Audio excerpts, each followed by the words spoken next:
क्या green energy से जुड़े शेयरों में निवेश का नया मौका बन रहा है?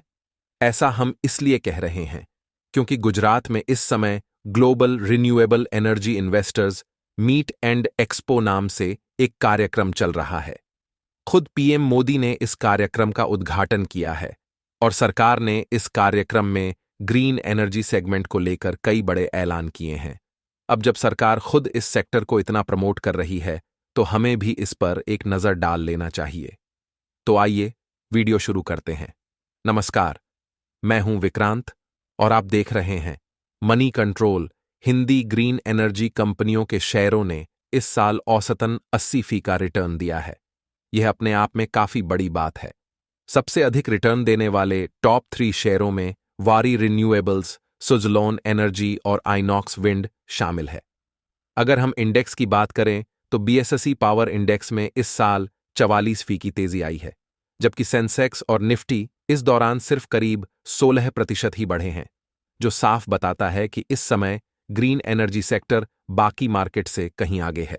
गुजरात में चल रही मीटिंग में केंद्रीय मंत्री प्रहलाद जोशी ने बताया कि सरकार ने 2030 तक 500 गीगावाट्स जी के उत्पादन का टारगेट रखा है।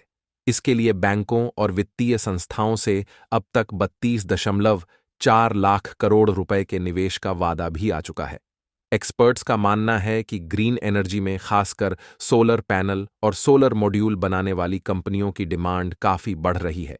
इसकी सबसे बड़ी वजह है कि भारत का 2170 तक कार्बन न्यूट्रल बनने का लक्ष्य। इसके चलते रिन्यूएबल एनर्जी का भविष्य उज्ज्वल दिख रहा है। मिराई एसेट के सीनियर फंड मैनेजर अंकित जैन का कहना है कि दुनिया भर में सस्टेनेबल एनर्जी सॉल्यूशन की ओर रुझान बढ़ रहा है, जिसके चलते इस सेक्टर में निवेश भी आ रहा है। साथ ही सरकार की नीतियों और रिन्यूएबल एनर्जी के घटती लागत से भी यह सेक्टर लगातार आकर्षक बनता जा रहा है। कई निवेशक ग्रीन एनर्जी कंपनियों में इसलिए भी दिलचस्पी ले रहे हैं क्योंकि इन कंपनियों की रेवेन्यू ग्रोथ लंबे समय तक टिकाऊ रहती है। पावर परचेज एग्रीमेंट से इनकी आमदनी सुनिश्चित रहती है। एल्रा कैपिटल के रुपए संख्या कहते हैं कि हर साल इस सेक्टर में काफी टेंडर आते हैं, जिसका सीधा फायदा मजबूत वित्तीय स्थिति वाली कंपनियों को होता है। यही वजह है कि मिड कैप कंपनियां भी ग्रीन एनर्जी सेक्टर में अच्छा प्रदर्शन कर रही हैं। भले ही उनके स्टॉक मल्टीपल बहुत ज्यादा हो, लेकिन यहां एक सावधानी की भी जरूरत है। एक्सपर्ट्स का कहना है कि अभी कई स्टॉक्स बहुत ऊंचे वैल्यूएशन पर कारोबार कर रहे हैं। ऐसे में निवेश के लिए थोड़ा इंतजार करना चाहिए। पेटरसन पीएमएस के पोर्टफोलियो मैनेजर प्रसन्ना बिडकर का कहना है कि इस सेक्टर की ग्रोथ की स्थिरता को लेकर भी कुछ चिंताएं हैं। पिछले कुछ सालों में रिन्यूएबल कैपेसिटी सिटी 30 गुना बढ़ी है, लेकिन अब बेस बड़ा हो गया है, तो आगे की ग्रोथ थोड़ी धीमी हो सकती है।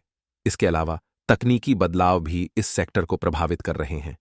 सोलर पैनल और दूसरे उपकरणों की लागत घट रही है, जिससे कुछ कंपनियां दिवालिया भी हुई हैं।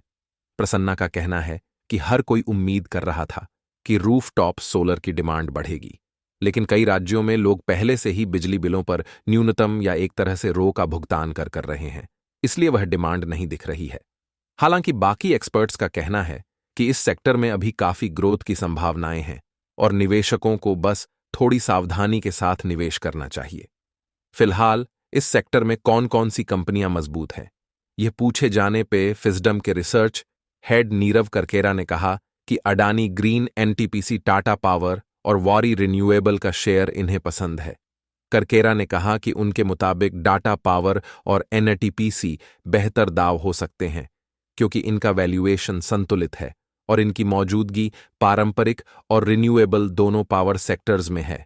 आज के इस खास वीडियो में बस इतना ही। आपको यह जानकारी कैसी लगी, हमें कमेंट बॉक्स में जरूर बताइएगा। बिजनेस और स्टॉक मार्केट से जुड़ी ऐसी खबरों के लिए आप हमारी मनी कंट्रोल हिंदी की वेबसाइट को विजिट कर सकते हैं। इसके अलावा आप हमें सकते हैं। Thank you.